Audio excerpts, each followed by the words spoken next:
Hello and a very warm welcome to you all to this Middle East Council on Global Affairs webinar on Iraq. My name is Ranj Alaaldin, and I'm very delighted and honored, together with my colleagues here at the Council, to be hosting this discussion on recent events in Iraq. For those of you who are joining us in the Arab world, let me point out that this discussion will be translated simultaneously. It's also being live streamed on Facebook, and do feel free to continue to engage the discussion as we host the discussion online on the website and on YouTube. Iraq is a country that retains importance on several levels to wider regional peace and security. It's a country that, unfortunately, conversely, has been in the headlines recently for all the wrong reasons. For those of you who have been watching events unfold, the country, almost a month ago, in fact, was pushed to the brink of a civil war, an intra-Shia, a so-called intra-internal Shia conflict between rival political factions, militia groups, all of which has been unfolding in a rather volatile post-election government formation process, and in the midst of deeply disturbing trends, in the midst of a protest movement that continues to push for and long for services, jobs, respite, reform, and so forth, and in the midst of wider geopolitical conflict and instability. There's a number of layers to unpack, as always, with Iraq. It's a country that over the past 20 years has suffered at least 2 civil wars. Over the past 10 years, has suffered at least 1 civil war, with skirmishes, military confrontations, displacement, economic dislocation, all unfolding, continuing to unfold in the background. And for those reasons, I'm very pleased that we're joined by a rather distinguished group of speakers, experts, who bring varying disciplinary perspectives to this particular topic. We're joined in Dubai by Hafsa Halawa, who's an independent consultant, a non-resident scholar at the Middle East Institute, formerly of the European Council on Foreign Relations. She's a longtime Iraq follower, and she's my go-to person on all things youth and civil society, amongst other things. We're also very pleased to be joined by Dr. Mohammed Shummary, who's the chairman of the Baghdad-based SUMERIA Foundation, a think tank and policy institute that looks at socioeconomic issues and challenges in Iraq, Iraqi foreign policy, Iraq's wider relationship with the region. It's a recently established institute, which I highly recommend you follow, as they produce some excellent and rather compelling stuff on Iraq and the wider region. A very warm welcome to you, Dr. Mohammed. Last but most certainly not least is Matthew Zais. He's an American who's joining us from London, which is rather fitting given the current circumstances we find ourselves in globally. He brings extensive public policy experience as a former White House official, a longtime follower of Iraq. I believe he was responsible for the Iraq and Kurdistan portfolio at the White House during his stint under the previous administration. He's also a non-resident fellow at the Atlantic Council. A very warm welcome to you as well, Matthew. I'd like to get straight into the discussion by bringing you in, Dr. Mohammed. You know, there's all sorts of places where one could start when it comes to this conundrum, I guess, that faces Iraq. And I say the word conundrum because right now, Iraq is a country that seems to have 2 countervailing forces at play. On the one hand, you've got a rather, in my opinion, effective protest movement that's done remarkably well given the conditions the movement has faced. Alongside them, you've still got, luckily, some moderate voices within the political class left. But at the same time, at the other end of the spectrum, you've got a political class that is determined to and has so far succeeded in preventing wide-ranging reforms. And more worryingly, with recent events in mind, you've got a, let's say, an increasingly dominant group of violent actors, the militias, whether it's the Hashd-e-Sha'bi, whether it's elements within the Hashd-e-Sha'bi, whether it's extremist elements within these violent factions, that are also determined to violently suppress reform and good governance and so forth.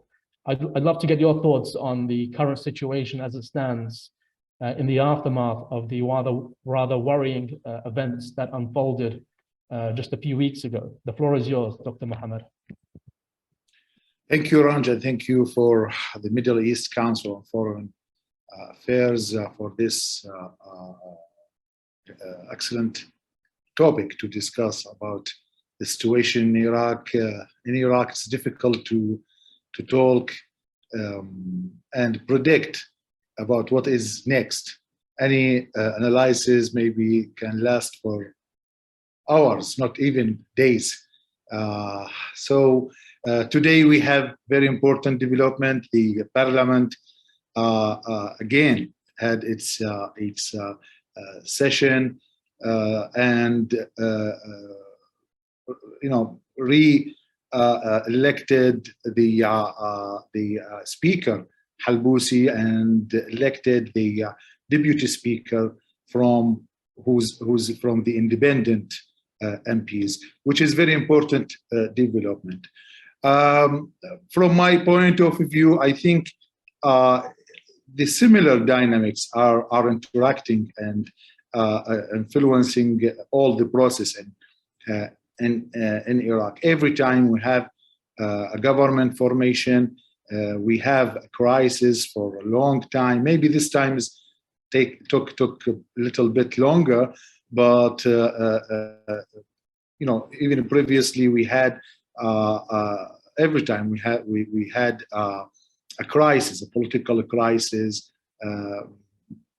among the political actors.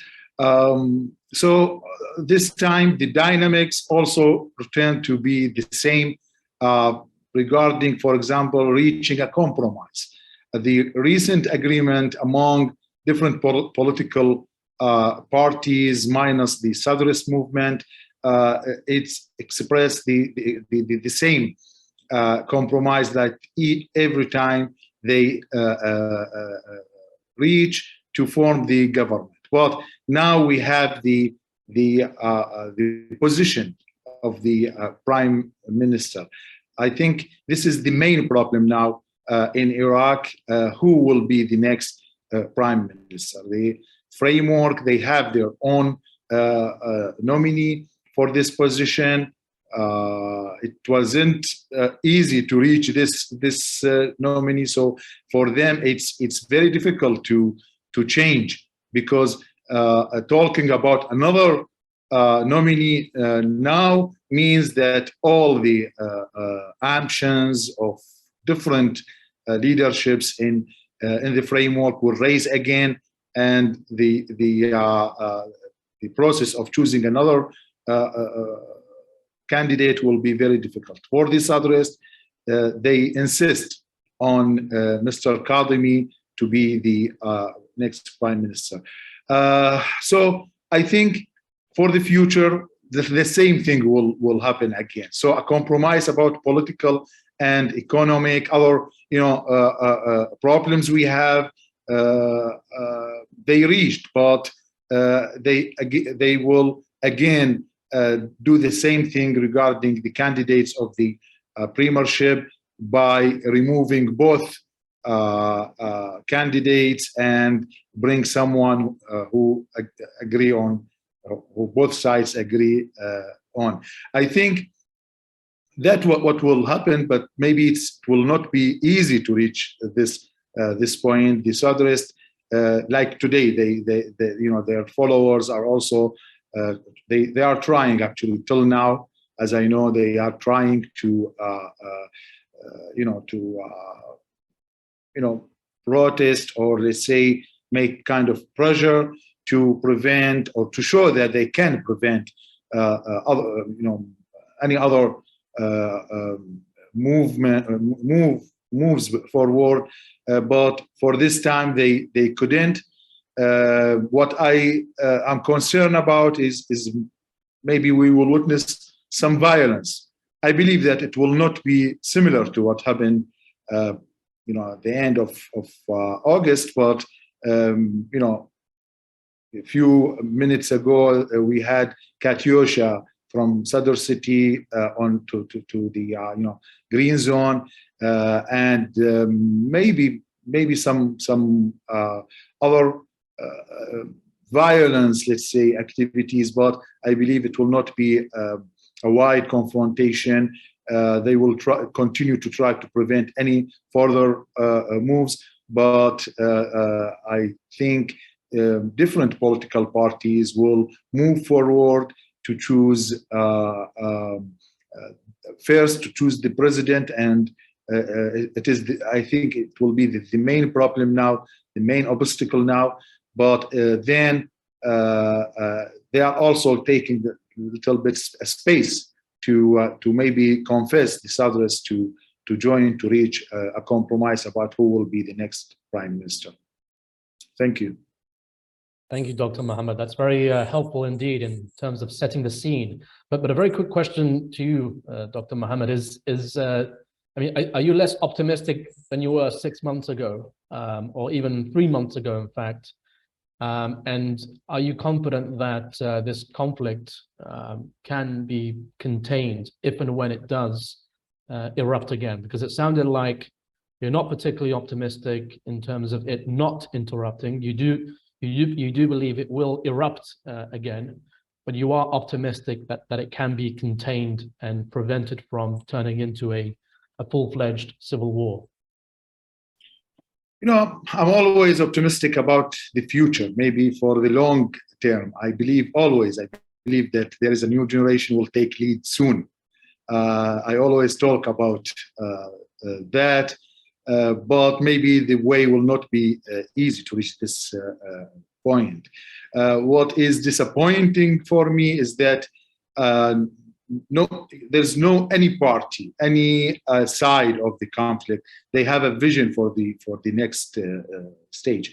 They just talk about the struggle between them, and they talk about positions, about shares, but nobody talk about any programs, any priorities to serve people. The gap between the political elite and the people is being wider. This is what make me disappointed. Let's say about the short term or the mid term period. I believe that after what happened at the end of August, nobody wants to repeat this level of violence. I think that Marja'iyya played important role and will prevent any further violence. I believe that all different parties, they realize that violence will not lead to anything. Maybe they will use limited violence, and maybe not in the green zone, maybe in our areas, to show that they still powerful and they can impose what they want, but not higher level, let's say, of violence and the confrontation between the two sides. Thank you. Thanks very much. Most helpful indeed. Matt, let's jump straight to you. I think Dr. Mohammed touched on a number of themes there, and I'll ask you the question about the economy and how the private sector or the energy sector rather is reacting to events. I mean, this is all business as usual, one would say, from the perspective of the energy sector. Iraq has been here before. The volatility, even the violence itself, isn't particularly unprecedented. But these are changing times, and this particular conflict is again a largely intra-Shia political crisis. It's notable that the other actors have, for obvious reasons, stayed rather muted, or are bystanders, or are trying to mediate tensions. Do you see this as being a moment of opportunity for external actors to step in and de-escalate tensions, or should countries like the US just stay out of this one, or at least until it becomes clearer in which direction the country is really going, given the the uncertainties that Mohammed touched on in his opening remarks? The floor is yours, Matt. Well, thank you, Ranj, and Dr. Mohammed. It's great to see you again. And Ranj, you beat me to my question to Dr. Mohammed, which is, it sounds the way Dr. Mohammed describes the Iraqi government formation is much of the same with little reform. And so I think there is a big question right now on what is the role of the international community and the United States in engaging in Iraq. And I think today and the current state of affairs in Iraq is different than in the past. I think in the past, first off, the United States engaged fairly significantly along with our European partners. But we were always fairly confident that Iraq would produce a government that we could work with, that we could be aligned with, that we'd be confident in as a security partner and as an investment destination. I personally don't believe that surety still exists, that the Iraqi government that is produced under the current state of affairs is necessarily one that the U.S. or the international community is going to find potentially palatable to work with going forward. And I think that's the great concern here, and one of the reasons why I think the U.S. and others should engage. The U.S. has significant influence and leverage in Iraq, but it has signaled through its actions thus far in its statements or lack of statements that it intends to stay out of the Iraqi politics, at least publicly, to avoid any public role in Iraq's government formation. And I think that's based on the idea that the political vacuum in Iraq's next government should be an Iraqi project. And I think we've heard privately from some U.S. officials that that's the case. However, Iraq's neighbors aren't similarly abstaining from actively engaging in Iraq's future. And so it would stand that the U.S. cannot stand by any longer. And if it does, it should understand the consequences that I just described. But I think we also are seeing signals from the U.S. Congress that it's not willing for the U.S. to remain on the sidelines of Iraq and its future. And I think we're going to hear more from the Congress going forward on their concerns about the future of Iraq. So what does the U.S. want from Iraq? What do we hope to see? And I think it wants an Iraq that is a republic, that honors the Constitution, and that has a government that is acceptable to U.S. political and economic and security engagements. This means that Iraq that is safe, is not under the influence of its neighbors or its proxies, and also resembles a sovereign state or a state that meets the definition of a sovereign one, which is defined by the state maintaining a monopoly on the use of force.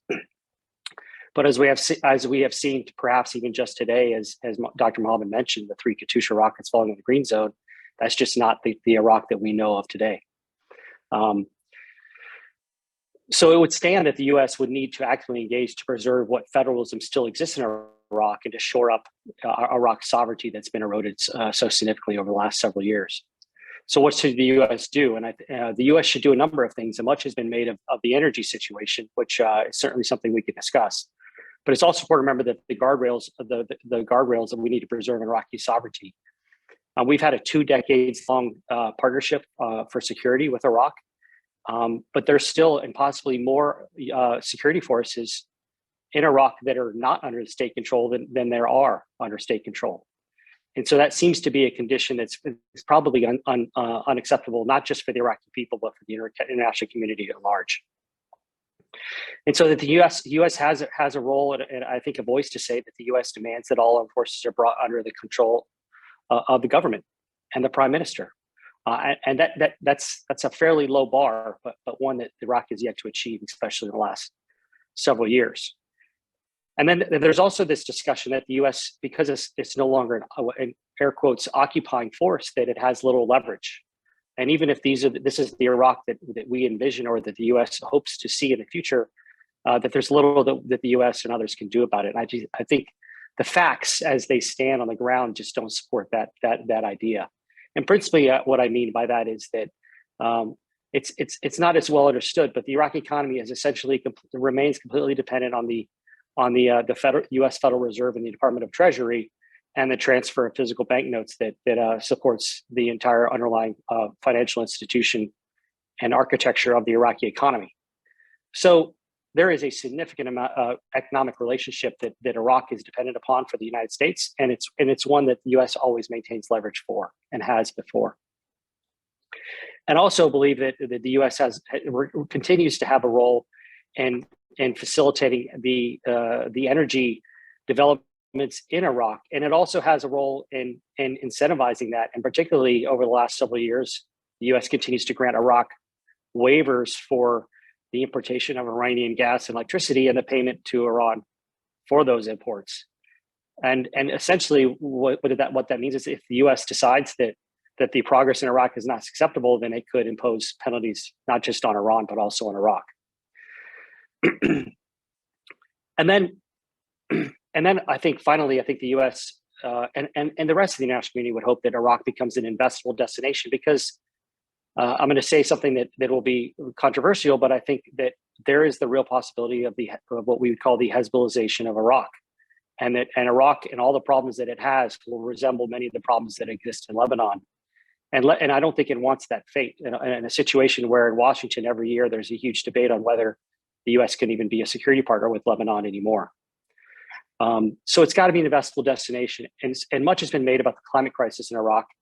And the significant effects that the climate has had on the well-being of the people, but we also fundamentally know that many of these problems are also due to mismanagement by the Iraqi government, both in water management and in pollution.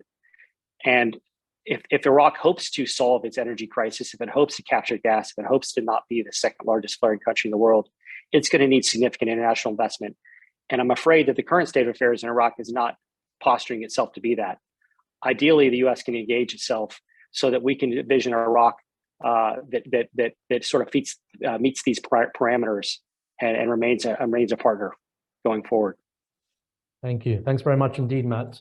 I do have a number of follow-up questions, but I'll save those for the Q&A session. Speaking of which, I'd like to remind members of the audience to note down their questions in the Q&A section of the Zoom box. Feel free to chime in and come in at wish, and I'll try and relay as many questions as possible to the speakers as the discussion progresses. Let's come straight to you, Hafsa. This all sounds rather depressingly familiar, and you know, it's unfortunately it is notable that in both the interventions from Dr. Mohammed and Matt, there was limited mention of the protest movement, the civic space, its prospects, and of course, you know, we'll come back to the two interventions we've had so far.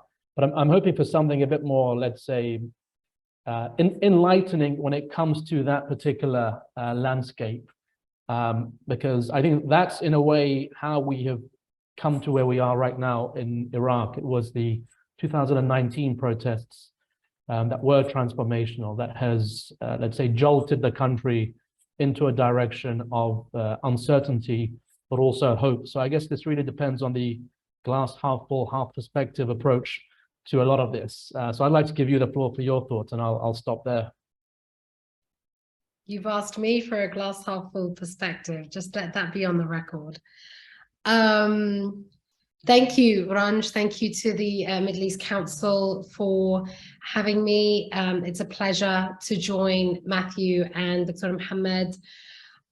So I want to get to that question because it's actually a really, really interesting time to talk Tishreen and to talk protests.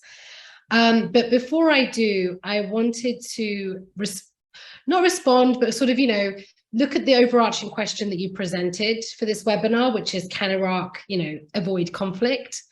And you and I have had this debate in public and in private for many years. And you know that I have been sort of, you know, the sensationalist, war is coming for a long time. And something that, and I thank both Matthew and Dr. Mohammed for their great interventions, but it's been really striking to me in the last 3 or so, in the last, what I say, how long has it been? 4 or 5 weeks, or 4 weeks, that the biggest event for me that actually almost signals that, for me actually signals that war is inevitable, and I'm just going to put it out there, is the resignation of Dr. Ali Alawi as finance minister. And it wasn't just the way he resigned, the letter that everybody read and we circulated and we debated for a couple of, maybe a few hours, maybe a day, and then everything was escalating because the violence began and there was all these, the timeline was just crazy. But to kick off my intervention properly, just to read a couple of things for anyone who is watching and has not read the letter, strongly encourage you to read the letter. But parts of the letter, in one of the parts of the letter, Dr. Ali says, it makes no sense to talk about corruption as a shorthand for the troubles of the economy. Corruption is the end result of a process. It thrives in Iraq because the system tolerates it and allows it space to flourish and grow. We have to rebuild the capacities of the state to stop it from being undermined by corrupt practices. We have to remove the protection that political parties and bosses give to corrupt individuals and practices. We have to destroy the culture of greed, fear, and impunity that allows for corrupt practices to flourish. The letter is very long, it's 10 pages, but he ends very forcefully with, we need leadership of the highest quality. We need ethical conduct in the highest offices of the land, departments of government, and in society. We need institutions of effectiveness, depth, and integrity. We need stability, coherence, and continuity in our political arrangements. That letter lays out exactly why every single person sitting in Parliament at this moment, every single actor meeting behind closed doors, negotiating in villas in the green zone, or what is now the reinforced international zone, talking about wish lists that, like the Administrative Council released just a few days ago, about what the conditions must be for new government formations. It's a fantasy and it's a fallacy, because nothing in the behavior, as we've well heard from both of my esteemed colleagues, nothing has changed. Nothing is changing. This system is so rotten. The only thing that's changing is the playing field is becoming more level amongst corrupt actors, and there's no longer leverage to exert over one or the other. It's just a constant throw the ball here and there.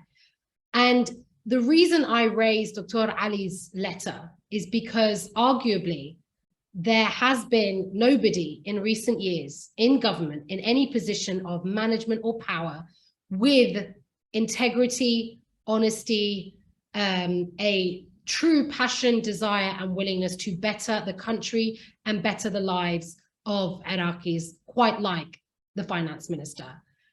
And even more to that point, within the letter, he talks a lot about what he has succeeded at doing in the 2-3 years that he was in government. And it's a very impressive list, it's an interesting list. But ultimately, it reminds us that the gatekeeper of Iraq's finances, to a large extent, has now gone. And now we have these actors in the same position, actors who have purged, stolen, and killed for their greed and their power, fighting over a just massive amount of spoils as the result of oil revenue that has been received since the war in Ukraine began, and no gatekeeper to manage it, to make sure the tiniest amount gets to the people, and to make sure that some form, some semblance, even in a caretaker position of governance, continues in this country, which is why I believe that all of this, whether we find ourselves in 3 weeks, 3 months, or in a year in a state of what we would traditionally call the parameters of conflict and war, I argue that we're already there. The violence is sporadic, but the conflict within the political system is there, has been there, and has completely eroded the state as we know it. And now that's exacerbated by the fact that we are talking of spoils of oil revenues of just massive amounts. That goes for Baghdad, it goes for Erbil and what is happening in the Kurdish region, it goes for the relationship between Erbil and Baghdad. Everything is eroding, and at some point, there will be nothing left but to fight on the streets. On Tishreen, the protest movement, the attempts by this political elite to completely discredit what has been and remains an organic non-sectarian, non-violent movement was clear just a day or two ago when Qais al-Khazali came out and in this big speech that he gave in Baghdad mentioned Tishrinis, talked about foreign agents, talked about interventions, the ability to infiltrate the country. To me, and the way I read it, that is a direct indication of how the militias will respond in the case what is happening in Iran spills over into Iraq. We're seeing protests in northeastern Syria in solidarity with the Iranian movement. We are seeing questions of the Iraqi Tishreen movement organizing. Don't forget, it was Tishrinis who were the first to burn posters of Khamenei in 2019. It is not something that the Iranian movement has started as a trend across these countries. And in Khazali's remarks, he justified, defended, and endorsed armed non-state actors as part of the governance structure of the system in the country. That is not conducive to anything coming out of this system, coming out of these current actors, either those who have carried a gun, those who have endorsed the carrying of gun, those who have forced ordinary citizens and Iraqis to have guns in their home. None of that tells me that there is any actor currently in Iraq with the political courage, those with power, to be able to forge a path to avert conflict, to galvanize the Tishreen movement to a structured transition that can be managed or harnessed. And as a result, there is too much pressure on the Tishreen movement to be something that it should never have to be. There is no political will or courage and no one willing to say the ugly stuff out loud in that context. And we're stuck hostage to the likes of Nouri Maliki, Qais al-Khazali, Muqtada al-Sadr, and so on and so forth, and all these actors together awaiting a miracle or preparing for war. Thank you. Thanks very much, Hafsa. Thought-provoking as always, but I think also a very fair reflection of the reality of things in Iraq. I will give Dr. Mohammed a chance to react to some of those to some of that analysis and appraisal, one should say, of the current landscape as it stands.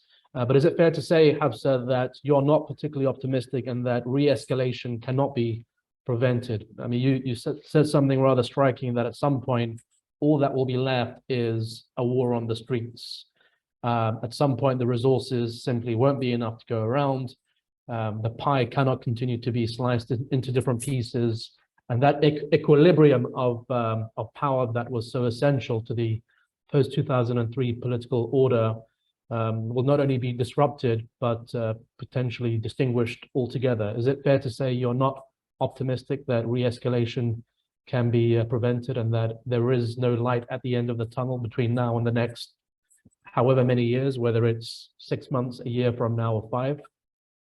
I don't have a crystal ball. I can't say, and maybe I am the doomsday and things will be slightly better. My argument would be in that scenario is it really better? Because the pie is actually getting much bigger.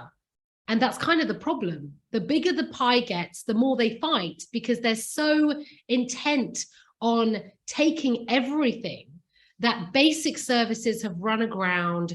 There is no reconstruction. There is no attempt to forge social cohesion.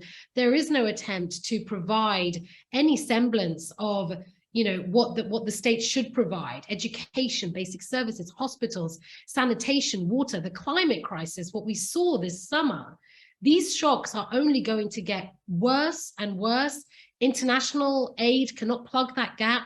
It's been 11, 12 months almost, and we have no budget, no government.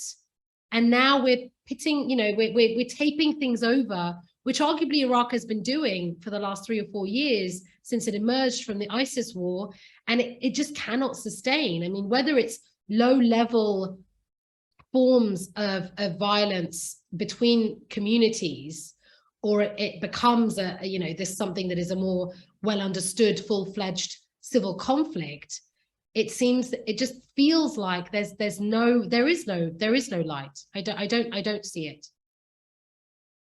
Thanks very much, Hafsa. Dr. Mohammed, your reaction to that, and a question we have from a member of the audience in relation to whether new elections could potentially be some sort of fix, whether short-term or medium-term. Thank you, Ranj. I think regarding the formation of the new government, we have 3 months, maybe. It will be very important time to see what is the shape, the image of the next government. But I think the problem is not with those 3 months and what will happen during those 3 months. The problem is with what after, what will be the next regarding the governmental performance, regarding the preparation for the next early election. This will be the most important thing. And regarding the protest movement, Tishreen movement, we need to answer an important question: how we can define Tishreen movement today, not Tishreen at 2019, at Tishreen 2019. At that time, a small group of activists who are national, patriotic, who are very angry toward what is going on, corruption, lack of good governance, all those things. They started a small protest. Then the protests were motivated by the Southernist movement, and after that, it became a popular movement. The majority, let's say, of people, they supported Tishreen at that time. But today, Tishreen, there are people from Tishreen leaderships actually in Tishreen movement. They could manage and win the election, and now they are MPs and maybe expecting some positions. Others are close to the government, to the prime minister. Others are close to the Southernist movement. There are people who are close to the framework, to the coordination framework.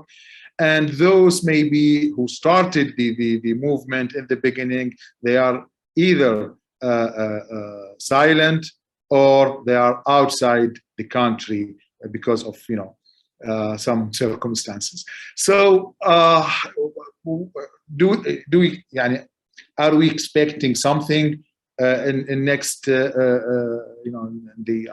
in Tishreen in October 1st? I don't expect another popular movement like what we witnessed in 2019. Even the problems that we are facing are bigger now than 2019. Corruption, what Hafsa mentioned regarding the resignation of Dr. Ali Alawi, I fully agree with her. I worked for months with Dr. Ali Alawi during the the work on the white paper, and I saw how he suffered from different kind of pressures. I believe that the corruption is strong enough to remove a person like Dr. Ali Alawi with all the power he had in the government. So the situation is not that easy,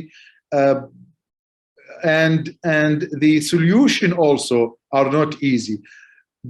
One of the things I want to maybe I will surprise you with this, but I think one of the problems we are facing now is that the external intervention is less than before. Previously, when some agreements between regional and international players or player actors in Iraq, when they agree on something, directly the agreement come to be applied inside Iraq. But now everybody outside Iraq, they are busy with their own problems, with their own business. So Iraq is not a priority. So now we are dealing with completely, I can say, completely internal problem, and the politicians, maybe they are learning how to deal with their problems by their own, not by some signs or orders from outside Iraq. I think we will witness limited violence, but not wide violence, and then we will return to square one, to the same situation regarding the performance of the government, and we need to wait for another maybe dynamics that lead to another popular, not political movement. Thank you. I guess that's a very excellent note to end on, Dr. Mohammed. The idea that you do need, well, I mean, I'm not sure Hafsa would agree that you need a new popular movement to necessarily enable the kind of change the country wants and needs, but rather supplement or complement or support or fortify the current Tashreen protest movement. But I'll give her a chance to chime in on that a bit later on. What was particularly interesting about Dr. Mohammed's remarks, Matt, was the more limited involvement of external actors. I've got a shameless plug. I've got a paper coming out for the council very soon, which draws on some recent field work I did in Iraq. And as part of that analysis, there's an emphasis on how things like the Baghdad summit, which I know has mixed reviews. I know that Iraq's mediation efforts has been applauded by some, challenged and resisted by others. Has actually helped ensure less outside involvement because of that dialogue that exists in the background. Now, my question to you, Matt, would be, is this an avenue or an opportunity for the likes of the US, the Brits, the Europeans, the West, to perhaps engage this unfortunate, volatile landscape through the region rather than directly as it has done in the past, with mixed results, of course? So Ranj, I think similar to Hafsa's comments about the lack of hope in Iraq. I think in an ideal scenario, I think regional engagement indirectly to help shape a democratic Iraq that is a great neighbor and a great partner would be the ideal situation. But I don't believe that we're operating in a scenario or with a country that can be engaged so indirectly now, just given it what's at stake. I'd be interested to know, and to that end, I think I'm glad you reintroduced the Tashreen movement and Hafsa's enlightening remarks. I don't think people can say it much better than she has, but I think what that represents is the will of the people, and I think. What she describes is that the Iraqi political class has essentially robbed Iraq and the people of what it deserves: a baseline living standard, goods and services that meet the modern definition of decency. And now we see a situation in which the deck chairs are being rearranged in Parliament, just as Katyusha rockets are landing in the parking lot, but with little prospect that it's going to produce anything better. And if anything, much more likely to produce something worse. In that regard, it's going to produce something that will sustain the status quo. And ultimately, the tragedy of that situation is that the Iraqi people will continue. I think it is important to note that the Iraqi government and its treasury had record revenues this year, given its exports and the oil price and the reduction in OPEC quotas. And there's really little to show for it. And so I think Iraqis should be demanding, where is that money? Where are our services? Because what we're being provided by the government doesn't match what the government is earning by any stretch of the imagination. And so then the question is, what's next? I think for the Tirsheen movement, or whatever, however the manifestation of the Iraqi people and its will it manifests, I think the Iraq's future is based on either an internal or external shock, which I want something I've been saying for several years. You can't imagine an Iraqi state in which the Hashid-Shabi is bigger than its own army, the national army, in which many of the Iraqi people can't even depend on reliable electricity and drinking water, for there not to be some type of internal shock. And if that shock doesn't come in the form of protest, then I think, as we recently saw, it's going to come in the form of militia violence. And so I think, given the powder keg that is Iraq, that is the suffering Iraqi people, I think we should expect more violence, whether that manifests into Shia civil war or some kind of revolution. I think that, in my mind, is the only thing that's going to reshape an Iraq that is a dependable government entity for the people. Thank you. Thanks very much indeed, Matt. Hafsa, I'd like to get your reactions, but also your thoughts on this more regional, let's say, approach, this regional theme that keeps coming up in a much more positive light, dare I say, compared to the state of play a decade ago, for example, as Dr. Mohammed pointed out. Again, like I said earlier, the Baghdad summit has received mixed reviews, but you're joining us from the Emirates. I'm joining you from Qatar.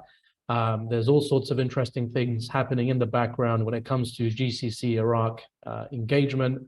I've always approached this from a rather positive light. I do believe the GCC is starting to adopt a more strategic, more effective policy, not necessarily strategy, but policy for the country at large. And is it fair to say that thanks to that, thanks to all those moving pieces, there isn't a Iran-Arab world proxy war unfolding right now off the back of the recent escalation, and there most likely will not be because of those back channels in relation to the mediation efforts that Iraq has undertaken under Prime Minister Kadhimi's leadership, to give him some credit, if not entire credit, for that process. It's a really interesting viewpoint. If you look at the Gulf and how they're approaching other countries, Egypt, Jordan, Tunisia, there's a real reluctance to throw money at anything anymore, regardless, not just the Emirates, not just Qatar, not even the Saudis. There's a real sense that we want return on our investment, even as their revenues skyrocket to a windfall of just astronomical, insurmountable kind of numbers. And yet, I mean, on Iraq, we have, sparred on this issue in a friendly sense, and I think we have agreed to disagree. Iraq is not a return on investment in any way, shape, or form. You don't know where your money's going to go. You don't know who's going to get it. You don't know what the project desert land is going to look like in 5 years' time once you've paid all your money. And there are fantastic investigative journalists and others who have uncovered reams of all of this stuff. And, to go full circle, we know the reasons why Dr. Ali Alawi resigned and the corruption scandals and cases there. So is it the answer? No, or is it part of the policy? I've always found, and there is credit to give to the Prime Minister, Mustafa Kadhimi, though I have always found the regional efforts to be almost an opportunity to safeguard himself domestically, by having this outreach. The Arab Alliance is a great example of that, because it's a tangible re-establishment of a commitment to the Arab relationships with Jordan and Egypt, with, in principle, at least, ideas on how to really actually not just move forward on investment, important investment, if Iraq was a state stable enough to absorb it, but also actually a de-Iranification, things like electricity, shifting that burden of electricity and power to Arab nations like Egypt and Jordan rather than taking from the Iranians, is something that the West would embrace. It's something that Iraqis would probably be supportive of. It's something that strategically the nations around them can get behind them, etc. So you have to give that credit where it's due. And indeed, that's not to discount that at all. But, you know, to echo and to compliment, I hope, Matthew and Dr. Mohammed, there's just, sometimes this place drives me crazy. And even the conversation drives me crazy, because in what world do we think Nouri Maliki is going to change? And to just be really blunt, you know, this man would have burnt it to the ground in 2011 if he'd have been left to his own devices during the protests. He burnt the camps himself, you know, he ordered that. I just don't understand how we expect any of these actors to suddenly behave differently. They don't, the crisis of conflict being on their door does not change their calculation. It doesn't. The only time I think we can honestly say we would see real, genuine attempts to stabilize government, not even produce functioning government, is when oil prices tank through the floor. Early 2020, when we saw the massive crash, 2014, when their spoils are threatened or dwindle, then you get a moment where you think you can emerge from something. But Tishreen was a great example of how even as these parties fight with each other to the brink of war, when an external power like the street, like the people, start to make their demands known, they will protect each other. They will bind together to protect one another, and they will fight these people in the streets, military and militia together. And they killed people in the streets, and we have no accountability. We have no response. In the Kurdistan region, they are arresting journalists. They are closing the freedom. They are closing the space, civic space, media, etc. This is a pattern of authoritarianism. The difference between Iraq as a collective and, you know, any other country that you want to compare it to is that, you know, it's pick your authoritarian leader. There's dozens of them, but they're all the same.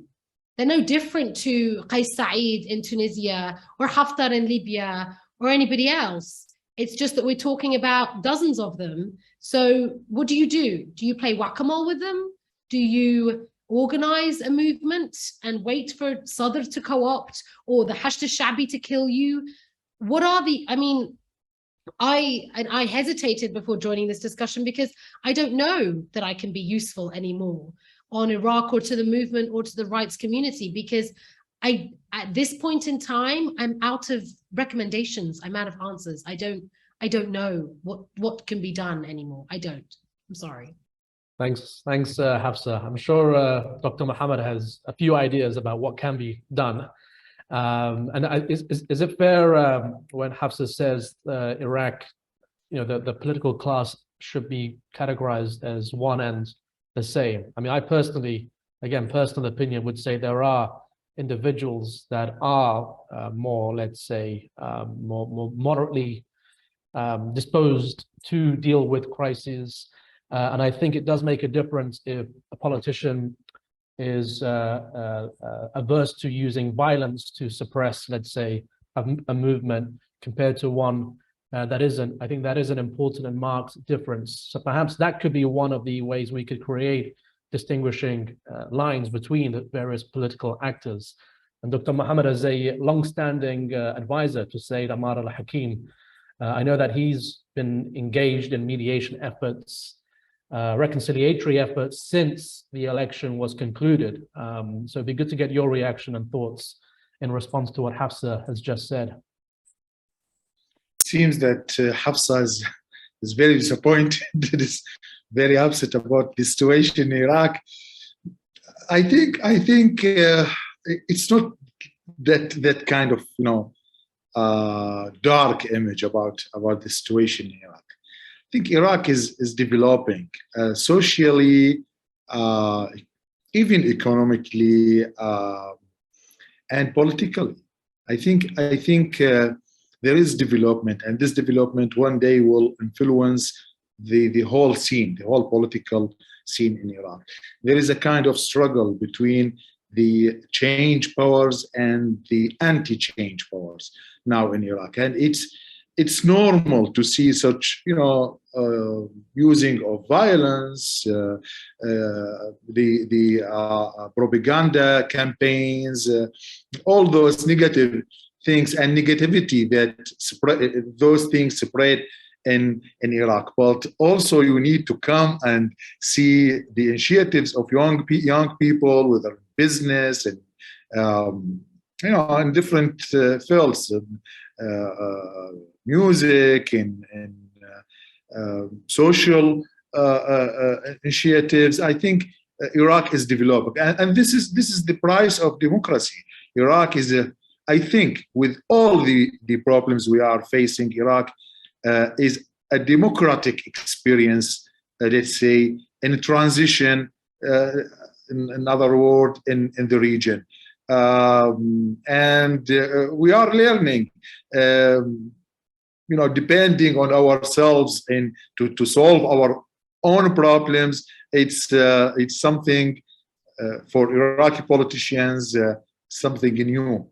And which sorry to interrupt, Doctor, which politicians, political actors, blocs, in your opinion, can enable the sort of change we need? And by change, I don't necessarily mean wide-ranging, far-reaching change, but let's say things like mediation, things like reconciliation. And I'll ask you as well, Max, once Dr. Mohammed has responded. I think the moderates. Now the problem in Iraq, part of the problem is the polarization. We have the far right and the far left, while the moderates in the middle, they are either weak or they are divided. Let's remember that like more than 60% of Iraqi people didn't participate in an election, and within that, with all the the mobilization of the parties, followers, the independents could get 1.8 million votes, which is a huge number. That means change is possible if there is a suitable environment. Change is possible, and we can do something. I think something I want to add something here regarding the external role, the United States role, the Gulf role. I think always we hear from them. I hear many times from Matt in different meetings we had that they support the Iraqi state. I think this is the best strategy that all external powers should adopt to strengthen the Iraqi state. It is the only option we have to deal with our problems. All those activities, non-actors, non-state actors. We have sorry to interrupt you, Dr. Mohammed. We have a two-finger intervention from Hafsa, a 20-second two-finger intervention. Not to interrupt him. Never interrupt Dr. Mohammed. Ranj, come on.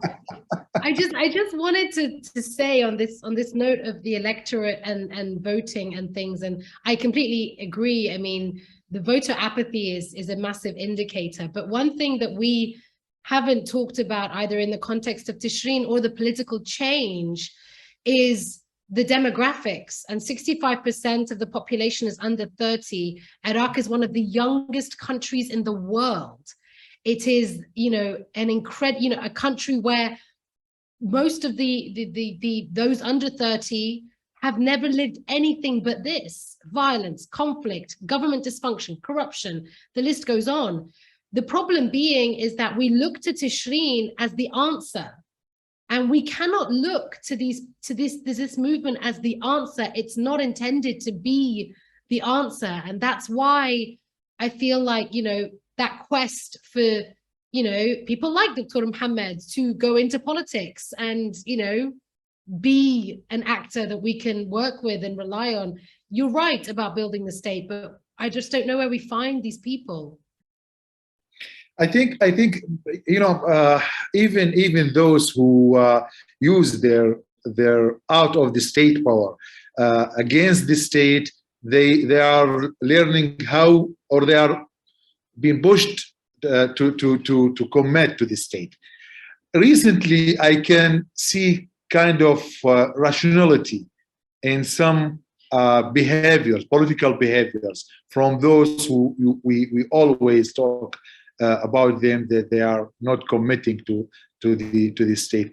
I'm not saying that they changed. I'm not saying they have different, but they are trying to adapt to what people want, because they participated in election and they want to participate in the future. They want position. They want, and I always tell my friends that if you want those people to be more, moderate or more peaceful people, you need to engage them, not to isolate them. I think those things will develop in the future and will lead to more peaceful interactions in Iraq. Thanks very much, Dr. Matt. The floor is yours. So I think I have to agree with our colleagues here about the international dialogue, and it's hard to separate sort of what are the motivations on this dialogue, particularly by the Prime Minister. Certainly nothing but respect for his role and himself and the challenging job he has. But it seems to us that that Iraq has enough of its own internal challenges that it probably doesn't need to be focusing on regional integration first and foremost. And I'm sure that his engagements were motivated also for his own political survival. But I think we have to remind ourselves to always look at the facts and on the ground. There's a lot of talk. There's a lot of talk in Baghdad at the conference or in the goal for the GCC. But let's just taking the GCC, for example, we've been discussing the GCC interconnect for Iraq for electricity for years. Rarely do we ask the question, why would Iraq need to import electricity from anywhere? Because frankly, it shouldn't. It should be exporting it. We're just trying to change the direction from which the imports come that are artificial, because it can't solve its own internal challenges. Back to my first point. And to the point about Maliki, I can't envision a scenario in which whereby Maliki is a key political leader in Baghdad, and the Iraqi government and the Ministry of Electricity actually end up making tangible steps to correct to the GCC grid. I just don't see that happening. And so I think that's the facts that we need to look at on the ground. I would also say that they probably used the latest signing of the GCC interconnect as another excuse for why they deserve another sanctions waiver with the United States, quite frankly, and it worked. Hopefully the United States evaluates again the facts on the ground on its next decision, whether to grant a sanctions waiver. But clearly these incentives haven't moved the needle on the ground, whether it's externally connecting Iraq for its grid or for the changes that Iraq needs to make internally. Thank you. Thanks, Matt. We've got a good, I'd say 10 minutes or so left. I don't think you can have a discussion on events in Iraq without one eye on what's happening in Iran. And we've already seen that reverberate in Iraq, specifically in the Kurdistan region today with, I believe it was suicide drone attacks in a residential area with the Iranians ostensibly targeting Iranian Kurdish opposition groups. There's all sorts of things being read into that in terms of how it relates to the uprising, the crisis unfolding in Iran. How do you all see that reverberating for Baghdad and for the current context we're looking at today? Let's come back to you, Hafsa. I'll be quite brief. I think it's still far too early to be able to assess both the trajectory of what's happening in Iran, how the regime is going to respond in the long term, and what that means for Iraq generally. I think the biggest factor in challenges to the Iranian regime and the Islamic Republic really lies at the foot of the question of Shia militias and the sort of military alliances across the region, and what it could do to invigorate a solidarity movement that grows into its own, not Tishreen 2.0, but rather one thing I think about the Iranian movement that is lost sometimes in the discussions is how much it is not just a independent representation, but a continuation of what has been a gender revolution for 12 years. And we have seen it at various points in time across uprisings, across the region since 2011. This is Iran's moment, and it is independently Iran's moment. But inherently, these uprisings, Iraq in 2019, a student movement led by young Iraqi high school girls. This is ultimately, these uprisings are driven by and led by women who are changing, young women who are changing the conversation on both how they live and where they want to live and in what kind of state they want to live. That is going to reverberate far beyond Iran's borders, regardless. The question of intervention on a security level, maybe I am just going to continue the pessimistic trend, but Turkey has been doing it for how long now? In defense of its borders, to attack the PKK, to, look at extinguishing security threats within Iraqi Kurdistan. The Iranians have conducted strikes in Kurdistan before, earlier this year being the famous attack on Israeli locations. I mean, the biggest security question for the geopolitics of the region as we watch Iran is going to be the geopolitics of how this, falls out, what the relationships look like. But in terms of a state response, when we see one for Turkey, then maybe we can talk about one for Iran. Thank you, Hafsa. That's alleged Israeli locations in the north. Let's come to you, Dr. Mohammed, please. Same question. It's not clear yet. The situation in Iran. I think it proved that Iran has its enough problems, and they have bigger problems. It's not just the protests now, but also the economic situation, the issues with the West. They are very busy with their own problems. So I don't see that those protests or those movements will change the system, the regime there, but maybe influence the way that the regime deal with people, maybe to give some rights or some let's say some things to people to ease the life there. Maybe that will encourage them to deal more positively, dealing with the nuclear deal. I don't know, but regarding the situation on the Iraqi borders, whether with Turkey or with Iran, I think part of this problem, or maybe the main part, is not a problem with Iran or with Turkey. It's an Iraqi problem. Not solving the problem between Baghdad and Erbil, not determining what we need to do to protect our national security, how to protect, who should protect our borders, who should stay on our territory and who should leave.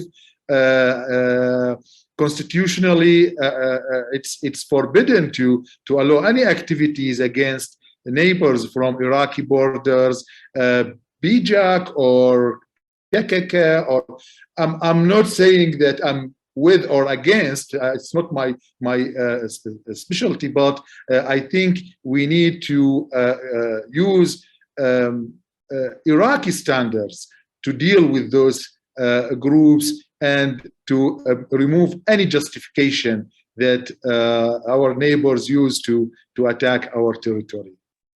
Thank you. Thanks very much, Dr. Matt. Do you agree that it might be the case events in Iran leads to a more positive Iranian engagement with Iraq, or a modified Iranian policy for Iraq? I mean, I think what we can hope for is that it signals that the people have a say in how they're governed. and it can embolden the Iraqis to do the same once again. I'm with our colleagues though. I don't see a prospect of Iraq and meeting the needs of its people with this government or another election. I don't understand how another election is going to solve this. But perhaps looking across the border to Iran, which many Iraqis are dissatisfied with their role in their own country, can take a note of being able to take matters in their own hands again, not to discount the terrible sacrifices that the Tishri movement suffered before. Thank you, Matt. In the 3 minutes we've got left, I'd like a policy recommendation for each of you, something very quick and snappy, ideally. Here at the Council, we're very much focused on policy recommendations to top off the analysis, the interesting, insightful analysis that you've all presented. So let's start off with a recommendation from each of you, no more than 30 seconds, ideally. Hafsa.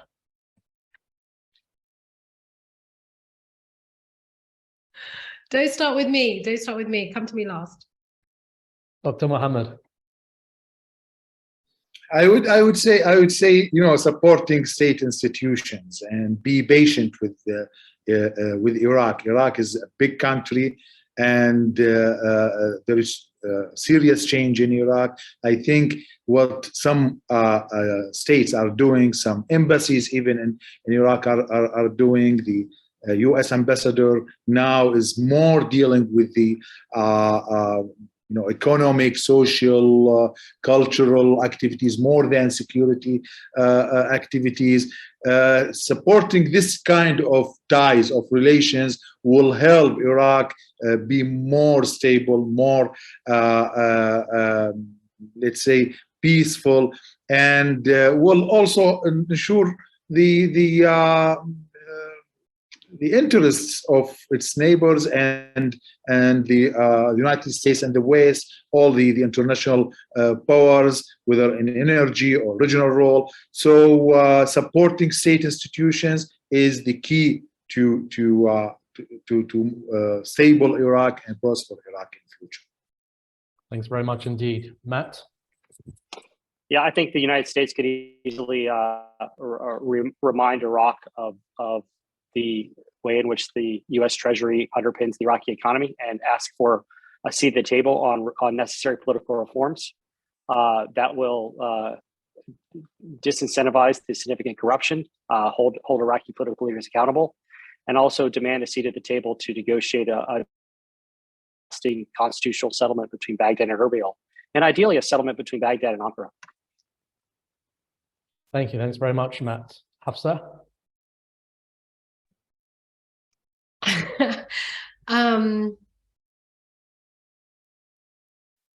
Oh gosh.